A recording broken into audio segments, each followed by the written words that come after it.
어, 오늘 오후부터 시작해서 내일 모레 이렇게 사흘간 부흥회를 합니다. 사실은 우리 리명성 목사님에게 부흥회를 약속한 거는 작년 재작년에 약속을 한 건데 재작년에 코로나 때문에 이제 모임 숫자가 뭐 20%다 30%다 막 그럴 때 예약을 했다가 이제 코로나 때문에 갑자기 취소하고 연기하고 그러다가 이제 올해 가을이 되어서 우리 다시 이명성 목사님 모시고 부흥 집회를 하게 되었습니다. 우리 평천교회 리명성 목사님은 그 평천교회는 그 안양 평천동에 있는 교회입니다. 그리고 리명성 목사님은 그 노량진교회 원로 목사님이신 리민식 목사님의 큰아들이에요. 뭐 오랜 동안 미국에서 목회를 하시다가 그 평천교회 청빙을 받아서 그래서 목회를 이제 한 10여 년 전에 그렇게 하셨는데 올 연말에 은퇴하십니다. 그 당시 이제 10여 년 전에 그렇게 오실 때 그 평천교회가 여러 가지 문제로 분열되고 뭐 교회가 갈라지고 하면서 많은 아픔과 상처가 있었던 그런 교회예요. 근데 이제 우리 림 목사님이 오셔서 그 아픔을 치유하시고 그리고 성전도 새로 짓고 그리고 지금은 한 3,000명쯤 모이는 그런 대형 교회로 그렇게 부흥이 되어 있습니다. 그리고 몇 년 전에 이제 총회장도 지내시고 그러신 참 훌륭하신 그런 목사님이세요. 그의 아버님인 그 리민식 목사님은 노량진교회 원로 목사님이시고 그 리민식 목사님도 그 당시에 총회장을 지내셨고 그리고 그 아들 리명성 목사님도 몇 년 전에 총회장을 이제 지냈습니다. 그리고 리명성 목사님의 동생이 림형천 목사라는 분이 있는데 그 리민식 목사님의 둘째 아들이죠. 그 둘째 아들은 그 잠실교회 담임 목사님이세요. 그래서 참 그 아버지도 총회장을 지내시고 아들도 총회장을 지냈고 또 그 두 아들들이 다 큰 아들은 평천교회, 작은 아들은 잠실교회, 그 대형 교회들입니다. 잠실교회도 굉장히 큰 교회예요. 그 대형 교회 담임 목사님으로서 그렇게 수고들을 하고 계십니다. 그러면서 그 가정을 이렇게 놓고 보면 참 한 집안 내에서 총회장 한 사람이 탄생하는 것도 참 어렵고 힘든 일일 텐데 아버지를 이어서 아들까지 총회장이 되어서 그렇게 참 신앙 명문 가정으로서 그렇게 서 있는 거죠. 지난 주간에 이제 창원 양곡교에서 총회가 있었고 그래서 저하고 우리 김용진 장로님하고 이제 두 사람이 그 총회를 다녀왔습니다. 그리고 우리 서울 강선호에서는 전부 목사 10명, 장로 10명 해서 20명이 다녀왔어요. 봉고차 세대를 이제 해가지고 그래 이제 다녀왔습니다.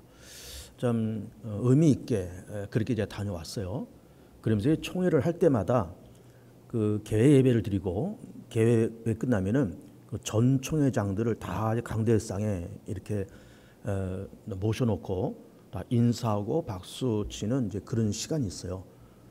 그때 이제 그 전 총회장 리민식 목사님도 오시고 그 단에 쓰시고 그리고 그 아들 리명선 목사님도 이제 전 총회장으로서 단에 쓰시고 그러면서 이제 수십 명의 전 총회장들이 다 이렇게 단에 쓰시면서 박수로 격려하고 그런 걸 이제 봤습니다. 거기 이제 아버지 리민식 목사님도 계시고 아들 리명선 목사님이 계시면서 야, 한 집안 내에서 아버지도 총회장, 아들도 총회장으로서 저렇게 서 있는 그 모습이 참 보기 훌륭하고 참 대견하고 참 신앙 명문 가정이로구나 그런 생각을 이제 했습니다. 이번 총회가 이제 107회 총회예요. 107회. 그런데 이제 리명성 목사님은 이제 103회인가 104회인가 몇 년 전에 그렇게 총회장을 지내셨고 그 아버지 리민식 목사님은 언제적 총회장을 지내셨는가 이렇게 봤더니 64회인가 그때 총회장을 지내셨더라고요. 지금부터 40년 전에 총회장을 지내신 거예요. 지금 40년 전이면 80년 되잖아요. 80년대 총회장을 지내시고 또 그 아들이 또 총회장을 하고 근데 그 80년대 총회장을 지냈던 그 림민식 목사님이 아직도 살아계셔서 그렇게 후배들을 위해서 격려도 하시고 기도도 하시고 그럽니다. 아마 올해 한 95쯤 되셨을까? 그 림민식 목사님이. 그런데도 뭐 목소리 쨍쨍하고 뭐 기도를 시켰는데 뭐 기도도 뭐 쨍쨍하게 하시고 그러세요. 참 대단한 분들이다. 그렇게 생각이 듭니다. 어쨌든 그 이제 림영석 목사님께서 이제 오후에 오셔서 이제 오늘과 내일 모레 이렇게 세 차례에 걸쳐서 말씀을 이제 주실 거예요. 림영석 목사님은 제가 그 전부터 잘 알던 그런 목사님이시고, 그리고 이렇게 뭐 이러저러하게 교류를 갖고 있다가 제가 이제 부흥 집회를 초청을 이제 몇 년 전에 했다가 코로나 때문에 연기돼서 이제 오늘 이제 오시게 됐습니다. 이제 제가 우리 이제 매년 우리가 부흥회를 했잖아요. 뭐 작년 재작년은 이제 코로나 때문에 못했지만 이제 매년 이게 부흥회를 하면서 저는 이제 부흥 강사를 이렇게 고를 때 가급적이면 우리 통합축교단 목사님들 이제 고르고, 뭐 이제 타교단 목사님도 몇 번 오신 적이 있지만 가급적이면 통합축교회 목사님들을 고르고, 그러면서 부흥회만 잘하는 목사님 말고 부흥회만 잘하는 목사님 말고 목회도 잘하고 동시에 부흥회도 잘하는 두 가지를 다 잘할 수 있는 그런 목사님들 늘 제가 찾아보고 섭외하고 그렇습니다. 이제 오늘 오시는 이명석 목사님도 참 그렇게 목사님의 자제로서 그래서 미국 가서 이제 공부도 하시고 거기서 목회도 하시다가 평촌교회 와서 그 어려운 교회를 다 그렇게 수습하고 성전 건축도 하고 지금 한 3,000명 이상 모이는 그 먼 듯한 교회로 목회로 성공하신 분이잖아요. 그리고 또 이렇게 가끔가다 부흥회도 나가시면서 참 부흥회도 잘하신 분입니다. 여기저기 뭐 세미나 무슨 뭐 설교 무슨 강의 그런 것도 아주 많이 들어오는 그런 분이에요.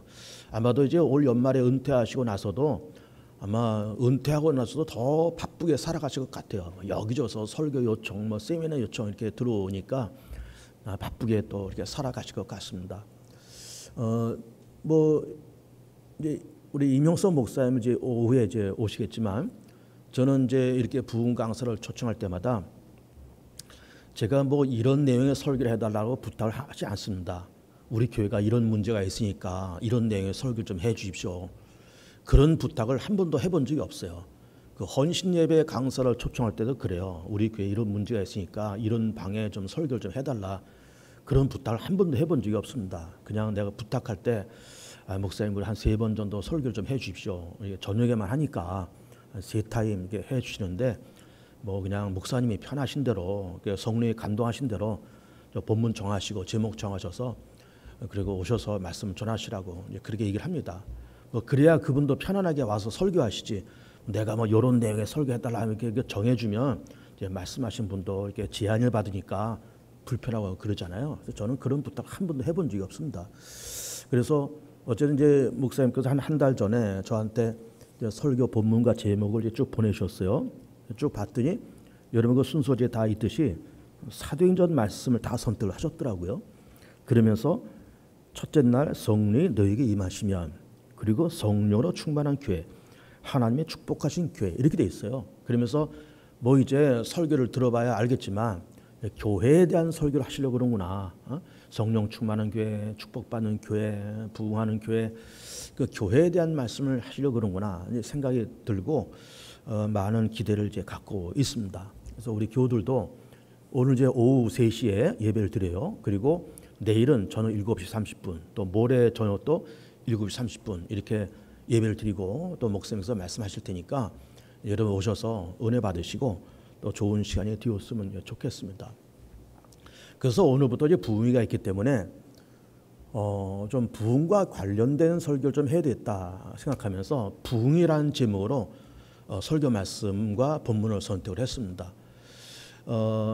그러면서 하박국 3장 말씀을 선택을 했는데 1절부터 15절까지 긴 말씀을 읽었지만 사실 이 긴 말씀 가운데 가장 핵심되는 말씀은 2절 말씀이에요. 2절 말씀이 어떤 말씀이 기록되는가 하면 여호와여 주는 주의 일을 수년 내에 부흥하게 하옵소서, 이런 얘기예요. 여호와여 주는 주의 일을 수년 안에 부흥하게 하옵소서. 그러면은 이 하박국 선지자가 하나님 앞에 기도할 때 수년 내에 부흥시켜달라 그런 얘기잖아요. 부흥에 대한 얘기를 하고 있는 겁니다. 근데 이제 부흥에 대한 이제 얘기를 좀 본격적으로 하기 전에 부흥이란 말이 뭘까요? 부흥이란 말은 그 다시 일어난다 그런 얘기예요. 다시 일어난다, 다시 발전한다, 다시 성장한다, 다시 시작한다 그런 얘기예요. 근데 부자가 다시 부자예요. 거듭해서 하는 거잖아요. 다시 일어난다 그런 얘기예요. 그래서 개인적으로도 침체된 믿음이 다시 일어나고 교회도 침체된 교회가 다시 일어나고 나라 민족도 한국 기독교도 침체 분위기에서 다시 일어나는 그런 것이 필요하다라는 것으로 이 하박국 선지자가 여호와여 주는 주의를 수년 내에 부흥케 하소서 그런 그 기도를 하고 있는 겁니다. 그래서 우리가 지금 여러분 3장 1절을 보면 이렇게 기록되어 있습니다. 시기 오롯에 맞춘 선지자 하박국의 기도라.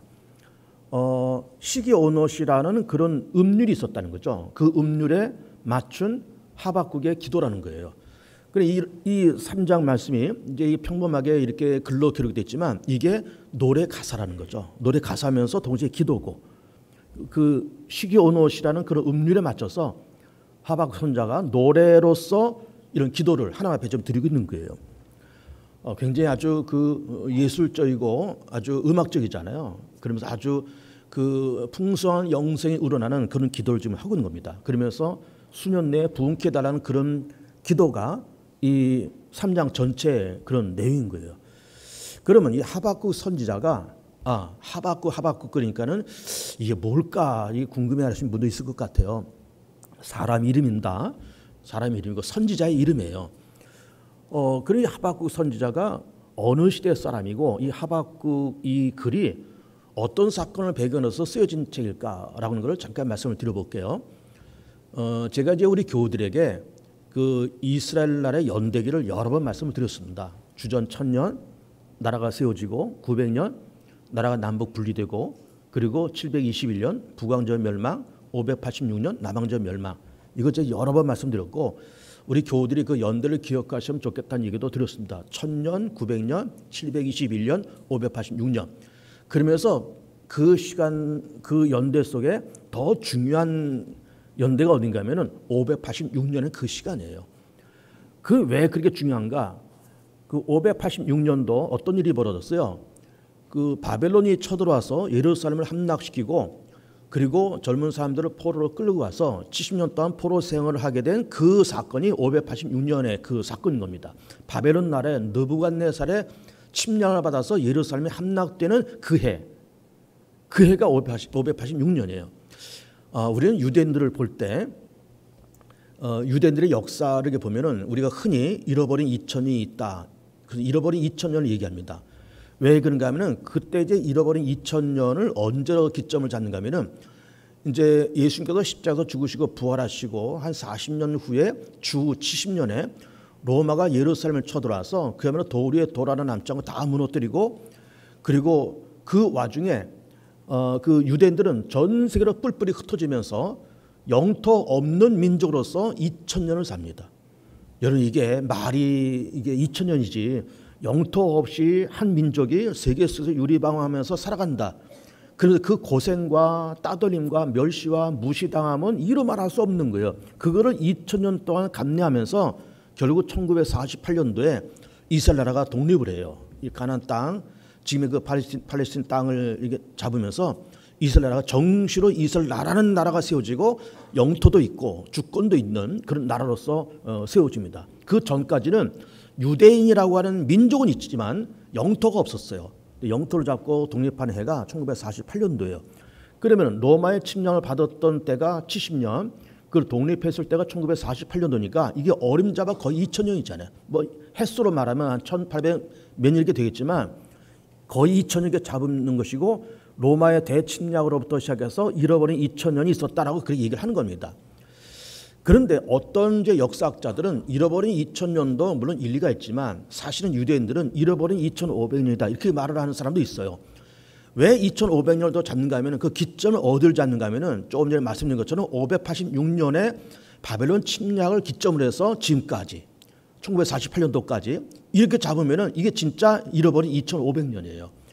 어쨌든 어느 기점을 잡느냐에 따라서 잃어버린 2000년이냐 2500년이냐 이렇게 얘기를 하는 건데 둘 다 일리 있는 그런 이야기인 겁니다. 어쨌든 586년은 이스라엘 민족의 그 역사 속에서 잊을 수 없는 그런 연대예요. 자, 예루살렘이라는 이름의 뜻이 뭡니까? 평화의 성이라는 거예요. 이스라엘 민족, 유대인들 어떤 민족이에요? 하나님께로부터 선택받은 민족이고 아브라함의 백성인 겁니다. 그런데 선택받은 민족이 하나님 없는 이방인들에게 침략을 받아서 그 성이 무너지고 젊은 사람들이 포로로 끌려가서 70년 동안을 사는 거예요.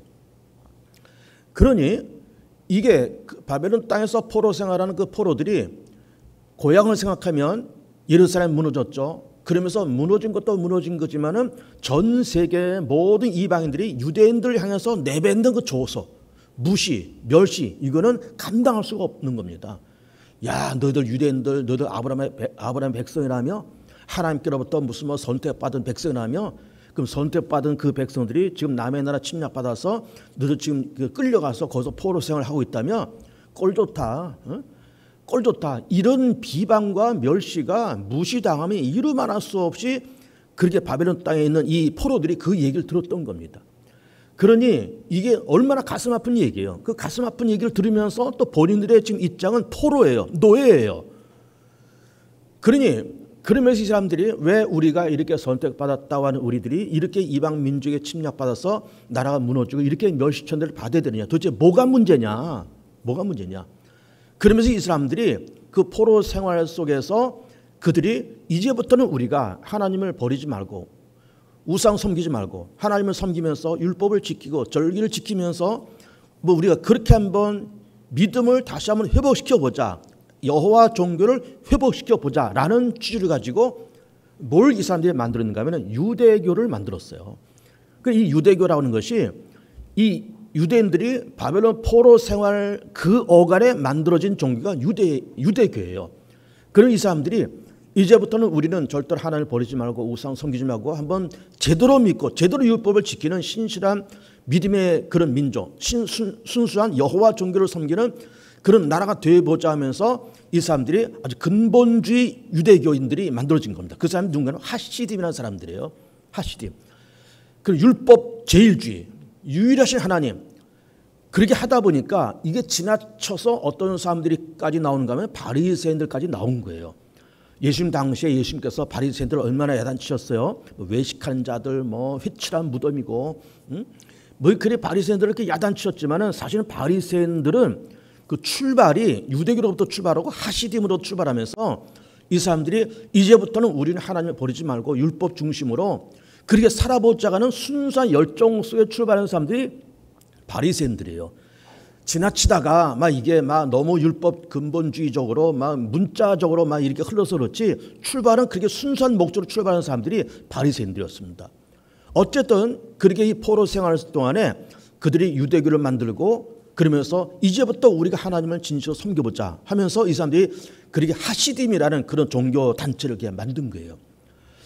그러면서 우리가 좀 하박국서를 보고 있지만은 제가 여러 번 우리 교인들한테 말씀을 드리는 건데 구약 성경 전체, 그러니까 특별히 예언서가 이사야서부터 시작됐잖아요. 이사야서도 쭉 시작돼서 이사야, 예레미야, 애가, 에스겔, 다니엘 쭉 가면서 마지막에 말라기까지 이 방대한 책의 이 예언서가 다 어디를 기점으로 해서 이 말씀이 쓰여진가 하면 586년을 기점으로 해서 이 말씀이 다 쓰여진 겁니다.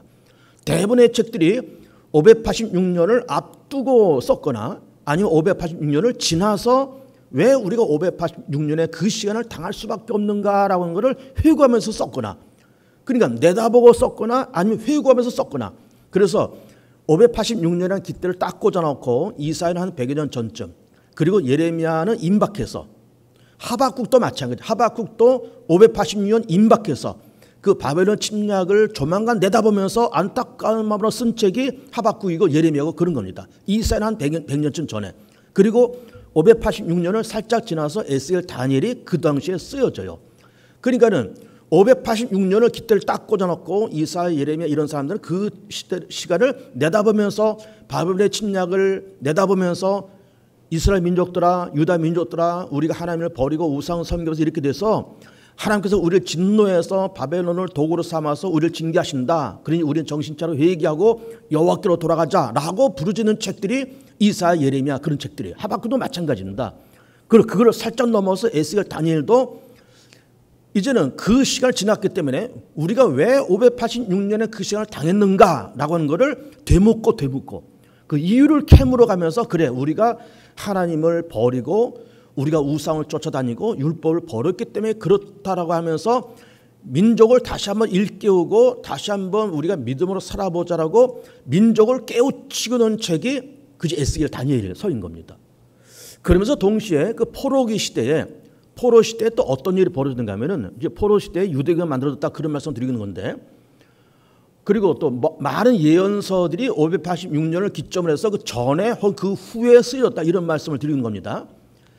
근데 어떤 성서학자들은 그 이제 구약성의 그 역사서들 있잖아요. 구약성의 제일 초반에는 창세기, 출애굽기, 레위기, 민수기, 신명기 나오면서 그지 율법서가 5경이에요. 그 연이어서 여호수아가 나오면서 여호수아, 뭐 사사기, 룻기, 뭐 사무엘상하, 열왕기상하, 역대상하, 쭉 느헤미야 이렇게 쭉 나오면서 마지막에 에스더까지, 여호수아서부터 에스더까지를 역사서로 보는 겁니다. 그러면은 여호수아 시대는 어떤 시대예요? 출애굽의 시대잖아요. 출애굽은 주전 1400년 시대고 에스더는 이제 포로 시대에 있었던 사건이잖아요. 거의 1000년의 역사입니다. 이 1000년의 역사를 이 역사가 언제 쓰여졌을까? 무슨 배경으로 쓰여졌을까라고 하는 것을 이제 성서학자들이 연구하면서 그 역사서조차도 포로 시대에 쓰여졌을 거다라고 짐작을 하는 거예요. 물론 여러 가지 뭐 반론도 있고 다 그렇지만 거의 그게 정설인 겁니다. 포로 시기에 역사서가 쓰여졌을 것이다. 여호수아, 사무엘상하, 열왕기상하, 역대기상하 이게 쓰여졌을 거다 이렇게 보는 겁니다. 왜 그런가 하면은 포로 시기는 아까도 말씀드린 것처럼 우리가 왜 586년을 경험했어야 되느냐, 왜 우리가 선택받은 우리가 하나님이 없는 이방 민족, 우상을 섬기는 민족들한테 우리가 침략을 당하고 이렇게 우리 조롱과 멸시를 당해야 되느냐, 이유가 도대체 뭐냐. 우리도 그렇지만 우리 조상들이 출애굽을 해서 가나안 땅에 도착해서 도대체 어떻게 살았길래, 어떻게 우리가 하나님 앞에서 어떻게 살았길래 우리가 이렇게 예루살렘에 멸망당하고 우리가 포로로 잡혀와 있느냐라고 하면서 그들의 역사를 철저하게 반추해 보는 거예요. 출애굽을 해서 여호수아 시대에 가나안 땅 정복하고 사사 시대, 그리고 또 사울과 다윗, 솔로몬 시대, 나라가 분열 시대, 북왕조 시대, 남왕조 시대, 북왕조 721년에 멸망한다고 남왕조 586년에 멸망한다고 멸망당해서 지금 포로로 가 있고, 그러면 우리를 비롯한 우리 조상들이 도대체 어떻게 살았기에, 어떻게 잘못 살았기에 우리가 이렇게 하나님의 진노를 받을 수밖에 없느냐라고 하면서 철저한 역사 고증을 찾고 있는 거예요. 그 역사 고증을 찾고 있는 그 책이 역사서라는 거죠. 여호수아, 뭐 열왕기상하, 역대사 다 그렇다는 거죠. 그러니까 이제 열왕기상하나 역대상하, 뭐 사무엘 이런 책들이 하나의 역사서고 이스라엘 나라에 어떤 일이 벌어졌다, 뭐 다윗이 뭘 하고 뭐 사울이 뭘 하고 그 사람들이 뭐 그들의 업적이나 그런 걸 말하기 위해서 또 역사적인 것으로만 말하려는 것이 아니라 도대체 우리 조상들이 하나님 앞에서 어떻게 서 있었길래 우리가 이렇게 예루살렘이 멸망당하고 택함받은 우리가 이방 민족한테 멸망을 당했어야 되느냐라고 하는 것을 역사적인 사건을 중심해서 차근차근히 역사를 되씹어 보고 있는 그 책이 역사서라는 거죠. 이런 얘기들은 이제 그 성서학자들이 얘기를 하는 건데 상당히 일리 있는 얘기고, 많은 그 성서학자들에 의해서 거의 대부분 지지를 받고 있는 그런 이야기들인 겁니다. 그러니까 역사서들도 포로 시기에 쓰여졌을 것이다.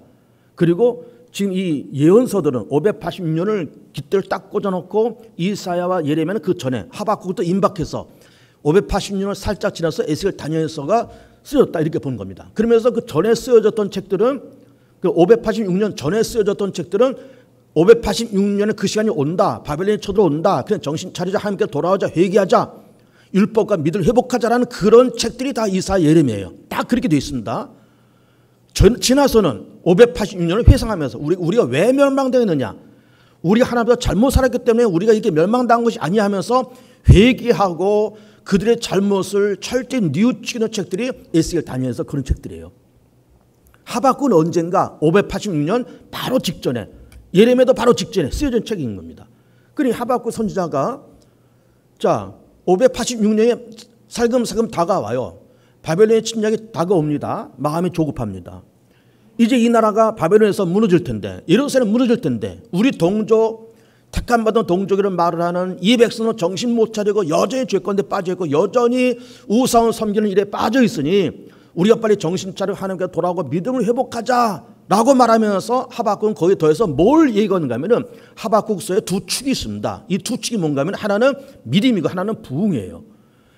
그러면서 이제 하박국 2장 4절 말씀 보면 조금 더 우리가 보겠지만 하박국 2장 4절에서는 오직 의인은 믿음으로 말미암아 살리라 기록되어 있고, 그리고 우리가 보는 3장 2절에서는 여호와여 주는 주의를 이 수년에 부흥시켜 주옵소서라고 하면서 믿음의 축을 붙들고 부흥이라는 축을 붙들면서 하박국서가 그렇게 진행되고 있습니다. 특별히 지금 3장 2절에서 여호와여 주는 주의를 수년에 부흥시켜 달라고 했을 때 이 부흥이라는 개념이 뭔가 하면은 뭐 우리처럼 뭐 이렇게 뭐 왁자왁자 뭐 더 많이 모이고 뭐 흥이 나고 신나고 그런 의미의 부흥이 아니라 신앙 부흥을 얘기해요. 신앙 부흥. 지금까지 신앙 부흥이 없었어요. 다 우상 섬기고 하나님 버리고 율법 폐하고 절기 버리고 그야말로 엉망진창 자기네들 멋대로 그렇게 살면서 믿음 다 버리고 살던 우리 민족인데 바벨론 침략에 조만간 가까이 오고 586년 그 시간이 점점 다가오니 우리의 믿음을 부흥시켜달라는 거예요. 그래서 믿음이 부흥되고 하나님 찾는 열정, 예배드리는 열정, 말씀을 읽는 그 열정이 회복되어서 회개하고 하나님 앞에 도움을 구해서 바벨론 침략을 미리 막고 혹은 침략해 들어오더라도 우리가 그 전쟁에서 이기고 그래서 이 민족을 다시 지켜달라고 하는 하박국 선지자의 간절한 외침이고 간절한 기도의 제목인 겁니다. 간절한 기도의 제목이에요. 그러면서 하박국 2장 4절에서는 오직 의인은 믿음으로 말미암아 살리라 이런 얘기하고 있고, 이 말씀을 사도 바울이 그대로 인용해서 로마서 1장 17절에서 오직 의인은 믿음으로 말미암아 산다는 말씀을 인용하고 있습니다. 그 하박국 말씀과 로마서 말씀 한번 띄워볼래요? 이렇게 기록됐습니다. 하박국 2장 4절을 보면은 보라 그의 마음은 교만하며 그 속에서 정직하지 못하나 의인은 그의 믿음으로 말미암아 살리라. 로마서 1장 17절 복음에 하나님의 의가 나타나서 믿음에 이르게 하나니 기록된 바 오직 의인은 믿음으로 말미암아 살리라 함과 같으니라. 여기서 하박국 선지자도 이렇게 이제 나라가 위기까지 빠졌는데 우리가 지금 필요한 것은 믿음이다. 여호와 하나님을 신실하게 믿자. 하나님께서 말씀하신 율법을 우리가 잘 믿고 따라가자. 그 믿음이 있으면 우리가 산다라고 이제 하박국 선지자가 말했는데 이거를 사도 바울이 그대로 인용해서 오직 의인은 믿음으로 말미암아 살리라. 그러면서 로마서 1장 17절에 중간에 이렇게 기록되어 있잖아요. 이르게 하나니 기록된 바. 여기서 기록된 바가 뭘까요? 하박국 2장 4절에 기록된 바 그 말이에요. 이 말이. 하박국 2장 4절에 기록된 바와 같이 오직 의인은 믿음으로 말미암아 사는 거다 하면서 사도 바울도 믿음을 강조하고 있습니다. 그러니까 이 믿음이라는 이 주제가 이게 신약에만 통해지는 그런 개념이 아니고 구약 시대 때도 믿음, 신약 시대 때도 믿음. 이 믿음이라는 이 믿음이라는 이 축이 구약과 신약의 중심적인 개념이고 중심적인 축이었던 거예요. 우리는 흔히 뭐 구약 시대 때는 뭐 율법의 시대고 뭐 신약 시대 때는 뭐 은혜의 시대고 다 그렇게 말하지만 그건 옳은 말이 아닙니다. 율법의 시대가 되었건 뭐 은혜의 시대가 되었건 언제나 믿음이 축이에요. 구약 시대 때도 믿음, 하박국이 그러고 있잖아요. 오직 의인은 믿음으로 산다. 신약 시대 때는 로마서에서도 사도 바울이 오직 의인은 믿음으로 산다. 그래서 구약 시대 때도 믿음으로 사는 거죠. 신약 시대 때도 믿음으로 산다는 거를 이 두 책에서 우리 가운데 가르쳐 주고 있는 겁니다. 자, 이제 화면을 내리시고 저를 보세요. 자, 하박국 서가 어떤 배경으로 쓰여진가를 얘기를 하고 있는 것이고, 근데 포로 시대에 그들의 역사를 반추하면서 역사서가 기록됐다. 하박국 선지자도 586년을 기점을 딱 꽂아놓고 이사야, 예레미야, 하박국은 그 전에 586년을 살짝 넘어서 에스겔, 다니엘서 쓰여졌다. 이런 얘기 하고 있는 겁니다. 그리고 586년의 이 시간은 그래서 중요한 겁니다. 그리고 586년 때문에 역사서가 기록되고 예언서가 기록되고 다 그렇게 됐던 거예요. 그러면서 어쨌든 2500년이 되었던 2000년이 되었던 잃어버린 2500년의 출발도 역시 586년이 그런 시간이에요. 그래 이스라엘 민족의 역사 가운데 586년 그리고 주 70년의 로마의 대침략 사건은 그들에게 뼈아픈 사건이고 잊을 수 없는 사건이고 그것이 교훈이 되어서 하나님 앞에 기도하고 회개하고 하나님 살려달라고 그러고 믿음으로 살아야 된다고 그러고 부흥시켜달라고 그러면서 그런 기도를 2000년, 2500년을 해오면서 결국 1948년도에 이스라엘 나라가 영토를 확보하고 독립을 한 겁니다. 자, 뭐 이제 하박국 얘기, 이스라엘 얘기는 그만하고 우리 얘기를 좀 해봅시다. 그럼 우리도 부흥돼야 되겠습니다. 우리도 부흥이 필요한데 부흥이라고 하는 것은 다시 일어난다는 거 아니에요? 다시 흥한다, 다시 발전한다, 다시 기회를 잡는다 그런 얘기인 겁니다. 그러면 왜 부흥이 필요할까? 이 시대에 왜 부흥이 필요할까? 참 안타깝지만 우리나라의 조선 땅에 개신교가 들어온 것은 1885년이에요. 언더우드 아펜셀러 이런 젊은 선교사 그 20대입니다. 그 사람들이 20대 젊은 나이에 인천항을 통해서 이 선교사들이 들어와요. 1885년에. 그리고 평양에 신학교를 세우고 그리고 1907년도에 대부흥운동이 일어나고 그리고 기독교가 이 개신교가 이 조선 땅에 퍼지면서 급속도로 성장하고 교단도 생기고 그리고 70년대 80년대 여의도 광장에서 빌리그램 목사 이런 분들이 와서 부흥 집회하면서 기독교의 대부흥 시대를 맞았습니다. 정말 우리 대한민국의 기독교의 전성기는 70년대 80년대예요. 그러면서 교회들이 기독교 꾸준히 부흥하고 성장되어 오다가 2010년을 변곡점으로 해서 교회가 점차 침체 시대로 접어들었습니다. 그래서 2010년이라는 시간도 여러분 기억해 보세요. 2010년을 변곡점으로 해서 교회 저성장 침체 시대로 접어들어갔습니다. 그러면서 거기다가 뭐 코로나까지 터지고 그래서 지금 우리가 2022년도로 살고 있는데 지금 이렇게 되면서 우리 개신교가 적게는 20% 많게는 50% 감소가 되어버렸어요. 그러면서 모이는 수도 줄어들고 교회 재정도 줄어들고 그러면서 어려운 시대를 가고 있고 그때가 2010년이에요. 그러면서 지금 우리가 12년째를 지금 지나가고 있는 겁니다. 그런데 뭐 그런 것만이 아니라 어떤 양적인 것만이 문제가 아니라 우리 개인적으로 놓고 볼 때 정말 우리는 부흥이 필요할 때를 지금 살아가고 있는 겁니다. 우리는 그동안 참 예배의 감격, 기도의 감격, 그동안 우리가 예수를 처음 믿고 교회를 다녔을 때 그 기쁨을 다 잃어버리면서 살아왔잖아요. 우리 개인적으로도 부흥이 필요하고 교회도 부흥이 필요하고요. 우리 대한민국의 기독교의 부흥도 절대적으로 필요한 겁니다. 그런데 부흥이 필요하지만은 말씀드린 것처럼 유대인들이 바벨론 침략받아서 70년 동안 포로로 생활하면서 이 사람들이 역사를 반추했다 그랬잖아요. 출애굽해서 가나안 땅에 도착하면서부터 본인들의 시대까지 한 1000년의 역사를 훑어봤다는 겁니다. 그러면서 역사서를 기록했다 이런 얘기를 드리는 겁니다. 이게 뭔가 하면은 부흥의 첫걸음은 어디서부터 시작되는가? 부흥의 첫걸음은 자기 성찰과 반성과 회개로부터 시작이 돼요. 성찰도 안 하고 반성도 안 하고 회개도 안 하고 주님 부흥을 시켜 주십시오. 우리 갑절의 부흥을 주십시오. 물론 좋은 기도지만 성찰과 회개와 자기 반성 없는 그런 부흥은 그야말로 모래 위에 지은 집인 겁니다. 철저하게 자기 성찰을 하고 철저하게 회개하고 철저하게 자기 자신을 성찰하고 난 이후에 철저하게 반성하고 난 이후에 여호와 하나님이여 우리를 불쌍히 여겨줘서 정말로 하박국 선지자가 말한 것처럼 주는 주의를 수년 내에 부흥을 씌워 주옵소서라고 하는 기도를 드릴 때 그때 하나님께서 아름답게 응답을 허락해 줄 줄 분명히 믿습니다. 근데 보세요. 우리 개인도 그렇고 교회도 그렇습니다. 우리가 그러면 부흥 이전에 성찰과 자기 반성이 필요하다, 회개가 필요하다 이런 말씀을 드리고 있는 것 아니에요? 우리 개인적으로 놓고 볼 때 우리가 태어나서 기억되는 그 순간 뭐 4살, 5살, 6살 때쯤부터 기억이 되겠죠.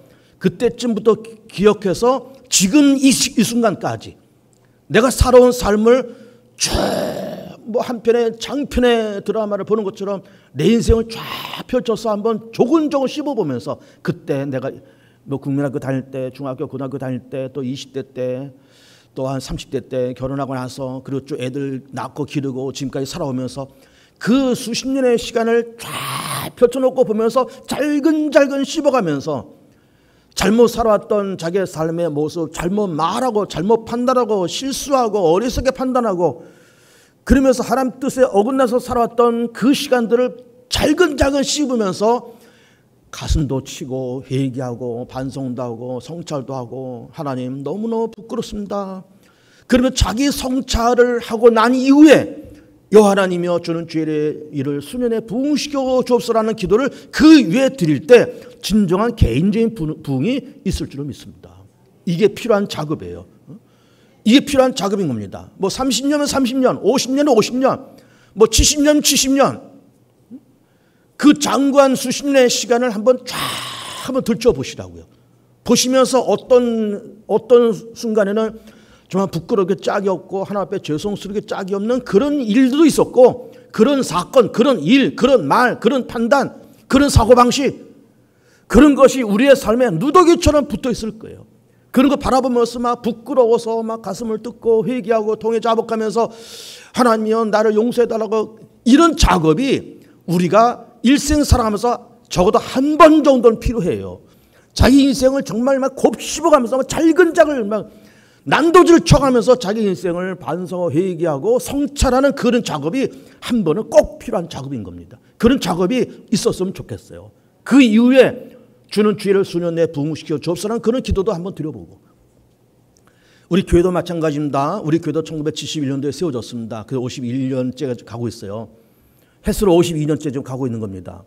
그러면 그렇게 50여 년 동안 이렇게 지나오면서 뭐 좋은 일도 있었겠지만 뭐 우리 교회도 흑역사가 있었지 않았겠습니까? 뭐 내가 기억하는 흑역사도 몇 가지가 있어요. 여러분들 다 아시는 그런 일들이. 그 흑역사가 있는 겁니다. 자랑스러운 역사가 아닌 거예요. 그런 흑역사가 있으면서 교회가 주저앉고 또 무너지고 흩어지고 나눠지고 그런 일들이 몇 차례 있었지 않습니까? 그런 흑역사를 바라보면서 정말 가슴 아파하고 더 이상 이런 일이 있었으면 안 되겠다. 우리 더 이상 이제 그런 일을 만들지 말자. 그러면서 정말 가슴을 치면서 우리 회개하고 정말 부끄러워할 줄 알고, 이런 교회는 교회 나름대로 성찰과 반성과 회개가 필요해요. 그 위에 수년 내에 부응시켜달라는 그런 기도를 할 때 하나님께서는 그 기도까지 응답이 있을 줄 믿습니다. 나라 민족도 그래요. 조금 전에 제가 얘기했잖아요. 2010년도를 변국점에서 우리 대한민국의 개신교가 저성장으로 들어갔다 그랬잖아요. 그 우린 저성장에 대한 이유를 몇 가지 얘기합니다. 그 코로나 때문에 그래. 얘기도 합니다. 그런데요, 제가 참 뼈아픈 얘기를 한마디 할게요. 내가 지금 하는 말을 우리 교우들이 동의를 하던 동의를 하지 않던 한번 마음의 문을 열고 한번 제 얘기 한번 들어보세요. 우리 개신교가 2010년도를 지나서 엄청난 세 가지 사건이 있었습니다. 그 첫 번째 사건이 물론 코로나고, 나머지 두 사건이 뭔가 하면 첫 번째는 명성교회 사건이고 두 번째는 정건 목사의 사건이에요. 그 명성교회는 세계 최대 장로교회고 우리나라에서 최대 장로교회입니다. 그런데 그분이 이제 김삼환 목사께서 은퇴하시면서 하남에서 새노래 명성교회를 담임하고 있는 당신 아들 김하나 목사를 이제 후임자로 세웠습니다. 그 당시에는 세습이 금지돼 있었어요. 법으로 금지돼 있었습니다. 근데 어떻게 막 이렇게 막 해가지고 억지로 후임자로 세웠습니다. 지금도 후유증이 굉장히 커요.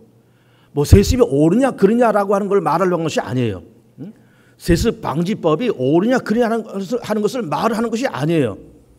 어쨌든 악법도 법이기 때문에 일단 법은 지켜야 됐잖아요. 근데 그 법을 무시해가면서 억지로 해서 그렇게 됐습니다. 그렇게 되다 보니 그 명성교회가 우리 개신교 교단에서 차지하는 그 비율도 참 크고, 특별히 우리 통합적 교단에서 차지하는 비중이 커서 그 교회를 잃어버리면 우리 통합적 교단은 큰 손실이에요. 그러니까 이거 뭐 이러지도 못하고 저러지도 못하고 어쨌든 그냥 뭐 어쩔 수 없다 그냥 넘어가자면서 우물떠 넘어가고 있습니다.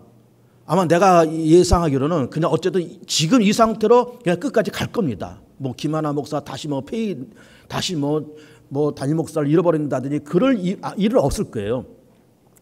그렇게 가긴 갈 겁니다. 그러나 이것이 그 사건을 통해서 대한민국에게 기독교의 위상을 땅바닥에 떨어뜨리는 사건이 되었어요.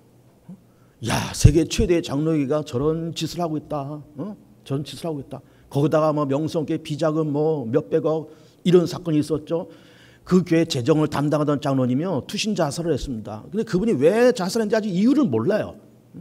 무슨 압박을 받았는지 뭐가 있었는지 투신 자살하죠. 그러니까 뭐 장로님이 투신 자살한 거, 뭐 비자금 800억 사건, 아들 김하나 목사 이렇게 후임자가 온 사건, 이 사건 때문에 우리 개신교는 그냥 땅바닥에 주저앉아 버렸습니다. 가슴 아픈 얘기야 이것이 다. 두 번째 사건은 정관 목사 사건이에요. 나는 정관 목사가 그가 하는 말, 설교, 그의 주장 거의 90% 이상 제가 동의합니다. 동의하는데 그분에 대해서 이제 얘기하고 싶은 거는 그가 하는 말이나 모든 판단이 옳긴 옳지만 그가 하는 행동과 말이 너무 거칠고 격이 떨어지는 말을 하고 다녔어요.